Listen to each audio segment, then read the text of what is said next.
Welcome to Alaska Weather, a production of Alaska Public Media and the National Weather Service, Alaska Region. Produced and broadcast daily from the studios of KAKM, Alaska Weather provides complete forecasts, public, marine, and aviation for all of Alaska. Alaska Weather is made possible by the following sponsors. Cook Inlet Tug and Barge is a marine transportation company specializing in harbor services with a primary marketing focus on the Port of Anchorage, providing their customers with quality-based service specifically tailored to their needs.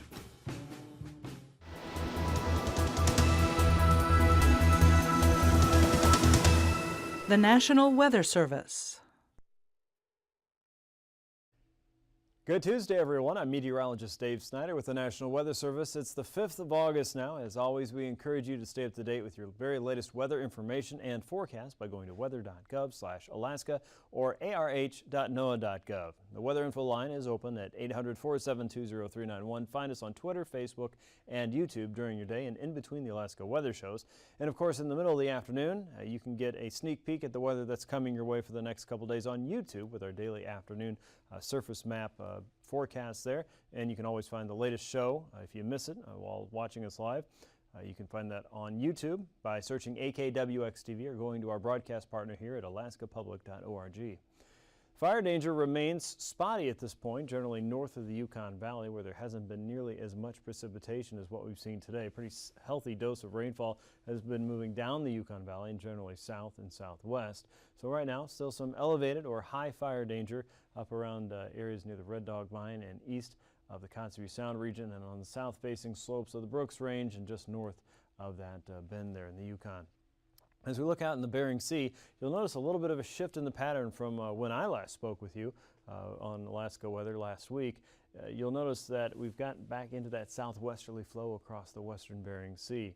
Dave Percy likely told you about yesterday some of the strengthening southwesterlies moving across the central and western chain.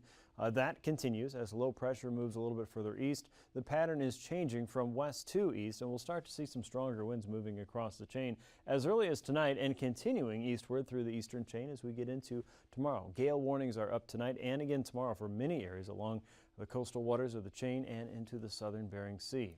As we look at the overall picture here in the Bering, you'll notice that we do have a healthy amount of moisture moving with that as well. There will be considerable areas of rainfall stretching up and down the south and western coast and across most of the Aleutian communities, as well as St. Paul, St. George, Nunivak Island, the St. Matthew Island waters, all the way up into the western tip of the Seward Peninsula in the next couple days. As that front moves eastward, something has to give here in the Gulf, and that is the current area of low pressure that's sitting and spinning. This will be on the move as well. Right now we've got a pretty good amount of dry air on the eastern side of the storm. On the north side, though, we've got a lot more cloud cover, and that has been falling southward into south central Alaska today. The clouds are building up with the daytime heat, but even further north has been a steady dose of moisture moving in from northeast to south and west. And if you've been under that, like places in Fairbanks have seen, perhaps around Fort Yukon and just points southward, the rain has been fairly steady there, cutting across the middle and upper Yukon Valley in the Tanana Valley. You can see on the visible satellite picture that moisture moving in from northeast to south and west, and this is all wrapping into low pressure here just east of Kodiak Island and south of Homer. So as that process continues, we're seeing a lot of drier air in the north, a steady stream of moisture across the middle and lower third of Alaska, and then a ragged area of low pressure in the Gulf that will have to move out of the way because of the approaching storm in the west.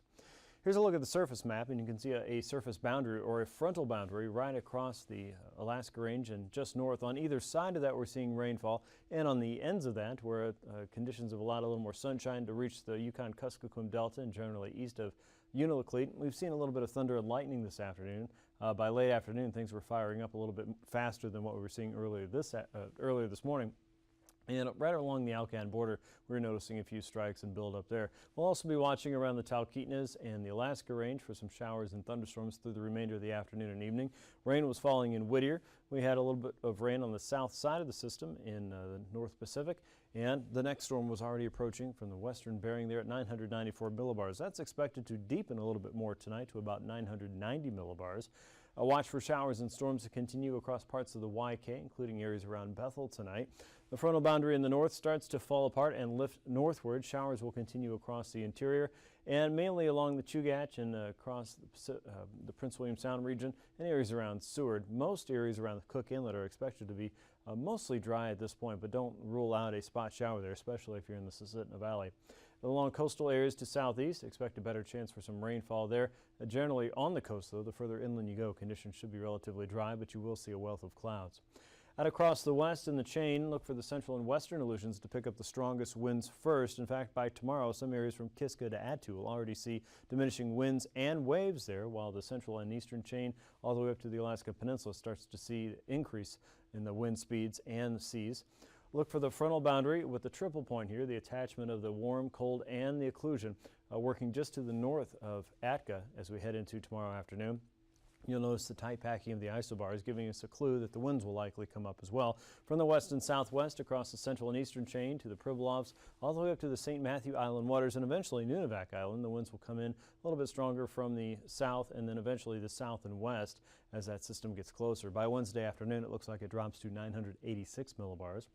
A trough of low pressure will sit along the Yukon Valley tomorrow afternoon. That could be the spark for some showers and thunderstorms, especially from the Alcan border all the way down to the lower Kuskokwim Valley in the Yukon-Kuskokwim Delta there, maybe even into Norton Sound. There could be a few strikes there around the Talkeetnas, but generally it looks like most of that will be limited to the interior. Light rainfall across the north and eastern Gulf Coast, some of that stretching far enough southward to reach Ketchikan and Annette, though places like Klawock might just be on that southwestern fringe where it's a little bit drier. Low pressure out in the Gulf is weakening to 1,014 millibars, and our high pressure circulation that was along the Arctic coast is weakening as well, moving north and east. There may still be some patchy areas of fog along the Beaufort and Chukchi seacoast. That ridge flattens more. That could mean more of a stronger east to westerly flow across the coastal sections as we get into Thursday. You'll see that in the marine weather forecast in just a bit. Areas east of Barrow stand to see a little bit more cloud cover. West of Barrow to Wainwright all the way into the Kotzebue Sound region and perhaps even wrapping into Nome. You'll see a little bit more sunshine than you do on Wednesday and perhaps from today as well. High pressure across the northern Gulf Coast will diminish some of the rainfall across southeast as that ridge tries to build in, but it's not going to do such a hot job initially. You'll notice a trough of low pressure moving into the northern Gulf.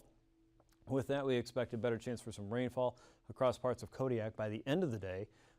Perhaps some heavier rainfall across south and western Alaska, and low pressure continues to drop to 985 millibars by Thursday afternoon. Showers around the Aleutians will come and go throughout the day, and the winds will improve through the central and western chain. The eastern chain will see a gradual improvement as we go throughout the day. The Alaska Peninsula and Kodiak should expect to see some strengthening wind as we go throughout Thursday afternoon, as well as the Yukon-Kuskokwim Delta regions, generally south of Hooper Bay, all the way into Bristol Bay, where some of the heavier rainfall should be expected, and a better chance for showers over thunderstorms for areas along and generally north of the Yukon Valley and the Middle Tanana Valley as we get into Thursday afternoon. Here's a look at current temperatures then as we saw them at 4 o'clock. Temps were in the 50s and 60s across a large part of southeastern Alaska. Hyder made it up to 70 degrees. Sitka was in the lower 60s. Yakutat 58. Prince William Sound in the 50s and 60s along the Cook Inlet there. Homer was 66 with Kenai at 67. Kodiak saw 56 degrees. Anchorage closer to 67. Talkeetna was at 68 with areas around Glen Allen back in the mid-60s. Northway and Eagle in the lower 60s. Fairbanks was 62. Tanana about 68 degrees with Fort Yukon at 55. Arctic Village was not showing up on the map today, but Anaktuvuk Pass was 54. The Arctic coast saw temperatures in the 30s and 40s east of Barrow. Atkasuk was 48. Wainwright up to 58 degrees today, with Kotzebue Sound temperatures, including Kotzebue itself, in the 60s and 70s. 71 there in Kotzebue, so a pretty fine day there. 66 in Nome. Norton Sound temps closing in on 70 degrees. Couldn't quite pull that off in Unalakleet today. 72 in Grayling, 69 there around Galena. McGrath was about 62, Bethel showing 64, Nunivak Island about 54, close to what you saw in Savunga this afternoon. Around Bristol Bay, temps were in the mid-60s with the Alaska Peninsula in the lower 60s, at Sand Point at 63. The Pribilofs are holding in the lower 50s, another mild day for you, and upper 50s for Adak and Atka, with Shemya showing 53 at the air station. Overnight low temperatures then will drop into the mid-50s for the YK. Around Bethel, 54 degrees there, 52 in Nome, 36 in Barrow, 49 in Fort Yukon and Fairbanks, with temps in South Central, including Kenai, around 50 degrees, a little bit milder around Anchorage. Kodiak, 53. Lower 50s for southeast, including Juneau at 53 degrees. Dutch Harbor, Unalaska at 55, and the Pribilofs back in the lower 50s with highs tomorrow back in the mid-50s there. Also looking for mild weather across the Aleutians with rain and wind coming in for you. Around Bristol Bay, lower 60s will do the trick. Fairbanks closer to 70 degrees, and most of the Yukon Valley, especially north into Nome and south of the Brooks Range, will be fairly mild tomorrow. Mid-40s for Barrow and points east with Wainwright at 51. Prudhoe Bay and Dead Horse, all you folks will be in the around 46 degrees tomorrow. Southeast in the lower 60s. Sitka 61. Ketchikan, Annette, Juneau, and Hyder all expected to be in the mid-60s by tomorrow. Flying weather shows decreasing visibility as we look at the Bering Sea coast from southwest Alaska all the way into the chain. Looks like MVFR conditions will continue across northern parts of southeast, parts of Prince William Sound and Resurrection Bay, and just about out toward Kodiak, maybe Port Lions, and most of the interior looking at a relatively VFR day with the exception of convection developing during the afternoon. And watch for IFR around Kaktovik. Pass conditions show Anaktuvik and Adigan Pass should both be at VFR conditions tomorrow. Lake Clark and Merrill Pass should see improvements throughout the day, and we expect similar conditions there in Rainy Pass to go VFR. MVFR conditions there in Windy Pass. Isabel Pass may start at MVFR, trending toward VFR throughout the day. Mentasta may hold there for most of the day, but we expect a better chance of thunderstorms in the region.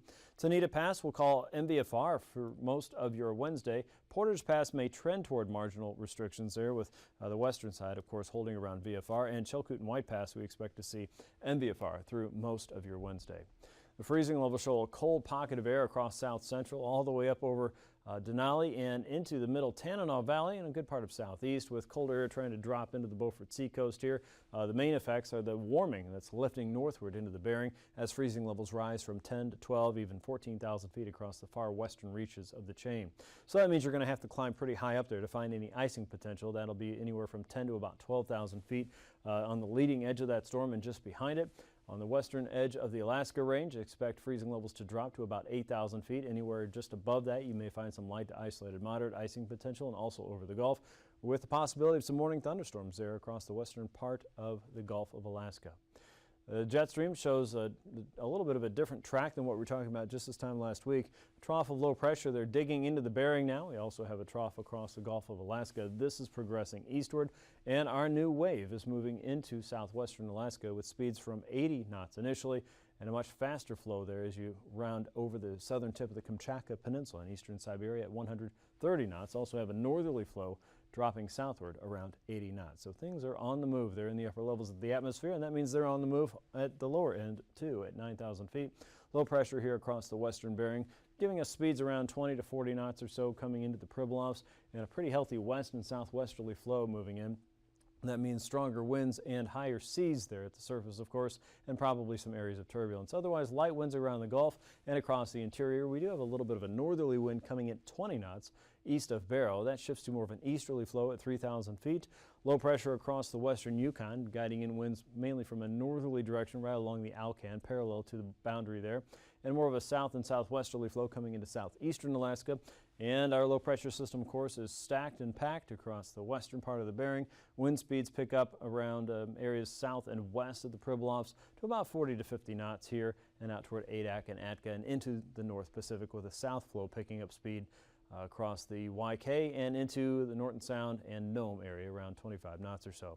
So what about turbulence tomorrow? Well, we'll probably notice an increase in turbulence anywhere from Adak, Atka, all the way up to Nikolsky and Unalaska and Dutch Harbor, maybe the extreme southern tip of the Alaska Peninsula. Most of that will probably be below 4,000 feet. We're expecting increased gusts in the gaps and in the bays as well as we get into the next couple days, and generally from the St. Matthew Island waters eastward toward the Gulf of Anadyr below 4,000 feet. And of course, watch out for convection and thunderstorm activity. That's a look at your aviation forecast. We'll be back with a look at the ice edge and your marine weather here in just a few minutes. Stay tuned. Timeliness is extremely important in submitting your data. If it's late, or you've saved it for the next report and putting two reports in at the same time, then your synoptic value is totally lost. The idea is to get your report in as close to the synoptic hour as possible. Weather data is normally transmitted to the National Weather Service 4 times daily, corresponding to most weather prediction model runs. These reports are submitted in Zulu time or Greenwich time or Universal Time Coordinator, whichever term you want to use.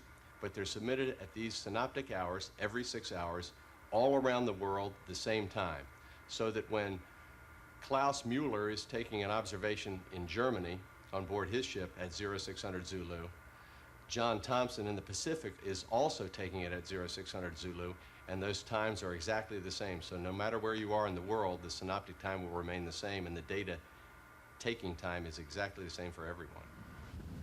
There are exceptions.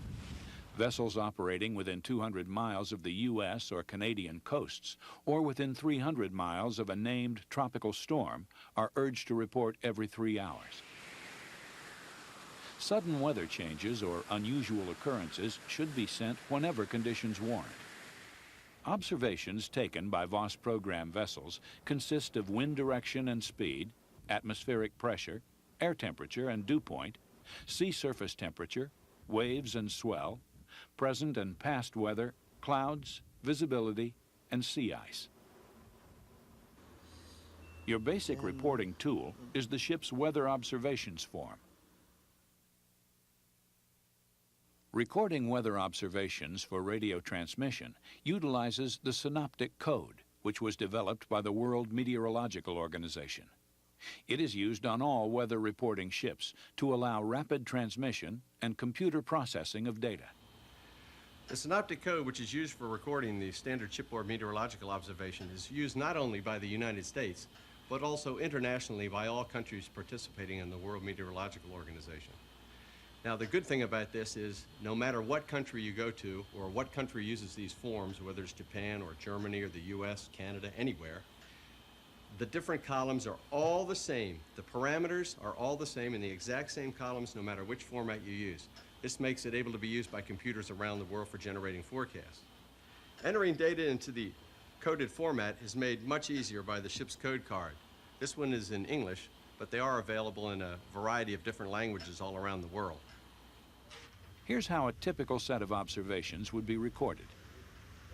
In the appropriate columns of the observation form, in this case, the YY and GG columns, record the date and time, usually the nearest synoptic hour, in Zulu time. Use the code card instructions to properly format your entry. Next, in the I column, the form asks for your method for determining wind speed. The code card instructs you to enter a 3 if wind speed is estimated, or a 4 if an anemometer is used. If an anemometer is used, you must make a correction for the vessel's motion. The procedure is the same across the form. For instance, latitude is entered in degrees and tenths. 99 is a code preceding the ship's latitude and longitude position group. The Q column is your ship's quadrant of the globe. It is also entered using the code numbers specified by the code card. Longitude follows. The ship's course and speed are very important elements in the marine weather report. The ship's true compass heading is recorded on the form, as well as the ship's speed made good over the last 3 hours. The most difficult observations are those that rely on personal judgment and the experience of the observer. These are wind direction and speed, present and past weather, type and height of clouds, visibility, waves and swell, and ice conditions. The National Weather Service provides an observer's handbook, which can be quite useful in observing and reporting these data. The Guide to Sea State, Wind, and Clouds is a handy visual reference as well. You must report only the true wind. Weather forecasters need true wind speed, not the apparent wind speed measured by a moving ship's anemometer. Determination of true wind speed and direction is often difficult from a moving vessel. In this case, we're moving ahead at about 20 to 22 knots in this direction. The relative wind speed moving this way, as you can see by my hair and my shirt blowing like this.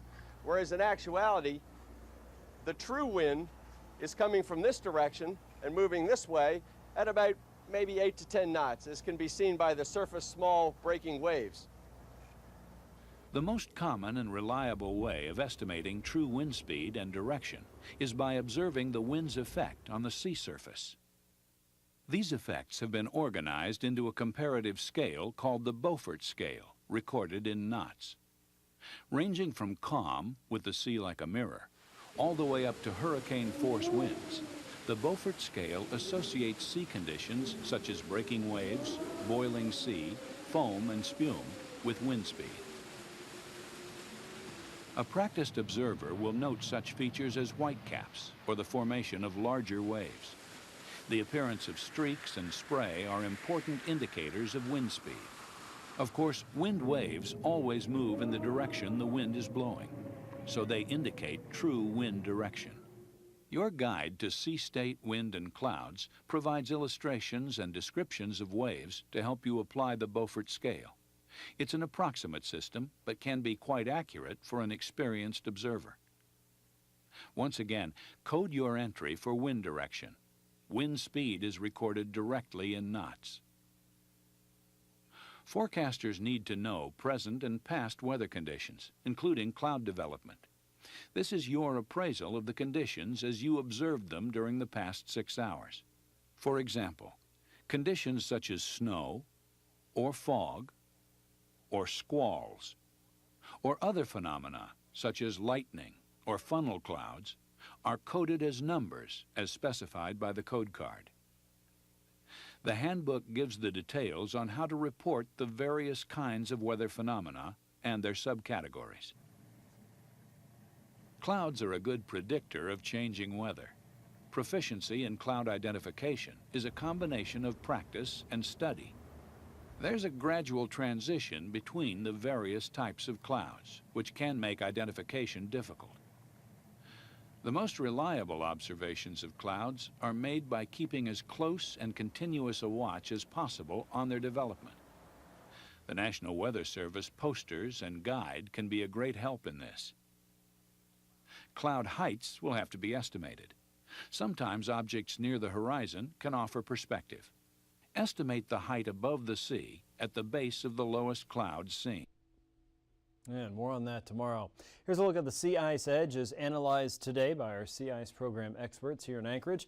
Around Kaktovik and westward, you can see a little bit of open water just along the coastline and all the way out toward Barrow now. The ice concentrations continue to thin and melt from the west and get compressed from east to west, generally west of Barrow there. Look for the latest information again tomorrow afternoon, and you can see the sea ice outlook for the next several weeks anytime by going to weather.gov/anchorage/ice.php. Here's a look at the marine weather forecast now for southeastern Alaska. A light southerly flow coming up through the inner waterways around 15 and increasing to 25 knots during the day, mainly for the northern Lynn Canal, though seas will be going up as well, 3 to 5 feet expected there by Wednesday. With the high seas in the north. Look for a south and southeasterly flow around 10 knots with 2-foot seas there from Petersburg southward toward Ketchikan and Metlakatla, and coastal areas around 10 to 15 knots with 6-foot seas expected all the way up the coastline. Yakutat looking at more of a southeasterly flow at 20 knots. Thursday, look for those winds to diminish somewhat along the coast with a general easterly shift to about 10 to 15 knots. Southerlies, though, outside of the Dixon entrance could be up to 15 feet with 5-foot seas. And 10 to 20 knot winds there across the northern Lynn Canal. Around 2 to 3-foot seas are expected, and 10 to 15 knot winds there as you get into the central and southern parts of the inner waterways. Across south central Alaska and inside Prince William Sound, 10 knots with a northeasterly flow and 2-foot sea there. Otherwise, 15 knot winds along the coast coming in from the east and northeast. Light and variable flow generally west of the Barrens and in Shelikof Strait, with a southwesterly wind developing throughout the day in Cook Inlet coming up to 10 knots with a 3-foot sea. By Thursday, that reverses course to a northeasterly flow at 15 knots with 3 to 4-foot seas there. Look for easterlies west of the Barrens at 25 knots with a 7-foot sea, and east and southeasterly winds around Resurrection Bay and just outside, 20 to 25 knots. Inside Prince William Sound, the winds are coming up, and a southeasterly flow blowing over Middleton Island and areas just outside of Prince William Sound at 20 knots with a 6-foot sea. Across the Alaska Peninsula, start watching for those gusts out of the bays and passes there, especially on the Bering Sea side and north of Cold Bay, around 20 knots with a 4-foot sea there. Southwesterlies inside of Bristol Bay at 15 knots, and a light and variable flow generally east of Chignik with seas up to 4 feet in the North Pacific along the coastline there. The winds will pick up on Thursday from the south and west at 25 to 30 knots with 8 to 11-foot seas, 6 to 10-foot seas across Bristol Bay and the northern parts of the Alaska Peninsula with 20 to 25 knot winds by the end of Thursday. Now across the Aleutians, watch for the greatest number of changes for Wednesday and Thursday right here. Winds will gradually diminish across the west and west central areas as we head through Wednesday and Thursday, but they're picking up across the central and eastern chain. Gales again are in effect for tonight and tomorrow, 30 and 35 knot winds there across the Bering and the Pacific, with seas coming up to 7, 11, even 15 feet by the end of tomorrow afternoon. By Wednesday, a stronger westerly flow will push through and winds will begin to diminish again from west to east. Look for southwesterlies to continue from Nikolsky to Unalaska, with seas around 10 to 12 feet on either side and up to 13 feet as you head west of Nikolsky out toward Adak, with more of a westerly flow at 25 knots. Across the west coast, south and southeasterly winds there. You'll notice a little bit more of a shift once you get north of Nunivak Island. 20 to 25 knot winds are expected with 9-foot seas and around St. Matthew, and a southerly flow over the Pribilofs at 30 knots with a 5 to 9-foot sea developing by the end of the day. A little bit of a shift there as we get into Thursday. Northeasterlies set in across St. Matthew Island waters. Easterlies coming off of Amonach and crossing St. Lawrence Island at 35 knots with a 10-foot sea. Southeasterlies in the Kuskokwim Delta region, 7-foot seas are expected, and southwesterlies around the Pribilofs with an 11-foot sea on Thursday. And across the Arctic coast, remember we were talking about the winds coming up a little bit more from the east, and you'll notice that easterly flow intact all the way from Point Hope out toward Kaktovik, 10 to 20 knots there with 3 to 5-foot seas. By Thursday, they strengthen even more as we get into the afternoon, 6 to 7-foot seas in the Beaufort Sea, 5 to 6-foot seas across the northwest Chukchi seacoast, and 3 to 8-foot seas from Kotzebue Sound, and increasing pretty quickly as you get up to around Point Hope with that northeasterly wind. Recapping tonight's weather, low pressure in the Gulf is weakening, and that will keep a few showers in the forecast for parts of southeast, mostly the interior. Better chance of storms across the Yukon-Kuskokwim Delta tonight, and a strengthening Bering Sea storm at 990 millibars tonight, becoming 986 by tomorrow, with strengthening winds for the central and eastern chain in the Alaska Peninsula and the central and eastern Bering Sea. Better chance of storms across the interior and the Yukon Valley tomorrow. Coastal rainfall will continue for southeast and south central. Look for more rainfall tomorrow as we get into Thursday for southeast and more rain and wind for southwest. Thanks for watching. These forecasts are to be used for planning purposes only. Call 1-800-WX-BRIEF for a formal pre-flight briefing. Always file a flight plan before you go flying. The U.S. Coast Guard Auxiliary urges you to leave a float plan with a friend or the harbor master before you go boating. Alaska Weather is made possible by the following sponsors.